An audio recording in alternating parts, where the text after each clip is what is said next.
తీసుకెళ్ళాలి. సార్ మెప్మా గురించి సార్, పల్నాడు జిల్లాలో సార్ లాస్ట్ 4-5 yearsలో కొన్ని స్కామ్స్ జరిగినాయి. అంటే ఎడ్లపాడులో, అమరావతిలో, నర్సరావుపేట అర్బన్లోనే కొన్ని groups members they have repaid the amount to CC and VOA. కానీ వాళ్ళది బ్యాంక్కి కట్టకుండా ఓన్గా వాడుకున్నారు లేదా దుర్వినియోగం చేశారు. అన్ని ఇప్పుడు కేసెస్ ఫైనలైజ్ చేసి ఎఫ్ఐఆర్ బుక్ చేసాము, వాళ్ళని పట్టుకున్నాం. కానీ ఆ గ్రూప్స్కి రికవరీ జరగలేదు కాబట్టి ఇప్పటి వరకు లోనింగ్ జరగట్లేదు సార్. లాస్ట్ 1.5 year నుంచి అమరావతి మండల్ మొత్తం we are not able to give any loaning because ఆ బ్యాంకర్స్కి రీపేమెంట్ జరగలేదు. Similarly other mandals also similar problems are there for no fault of the group members. వాళ్ళైతే ఇచ్చారు, అమౌంట్ రీపే చేశారు సీసీకి, విఓఏకి. వాళ్ళ మీద యాక్షన్ తీసుకుంటే ఏమైంది? యాక్షన్ తీసుకున్నాము, ఎఫ్ఐఆర్ ఫైల్ చేసాము.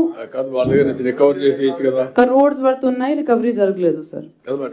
లోన్ రికవర్ వాళ్ళ ఆస్తులు ఉంటే రికవర్ చేసి. ఎస్ సార్, అది సార్ ఒకటి పోలీస్ సపోర్ట్ కావాలి అండ్ స్టేట్ గైడ్ లైన్స్ కావాలి to help these groups sir which are suffering because of this.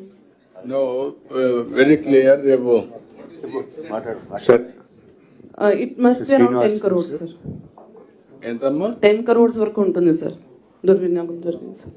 No we do one thing, వాళ్ళ గ్రూపులంతా కూడా మీరు ఒక పని చేయండి, వాళ్ళ ఆస్తులు రికవరీ చేసి ఇమ్మీడియట్ గా మిగిలిన కావాలంటే మనం ఇచ్చి బ్యాంకులకు కట్టేసి వాళ్ళని రివైవ్ చేయండి.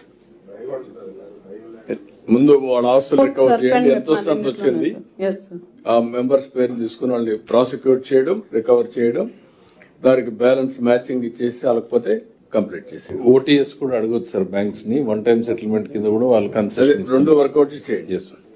Thank you. మీరు కేశవ్, మీరు ఇద్దరు కూర్చోకోరండి. Sure sir. ఓకే.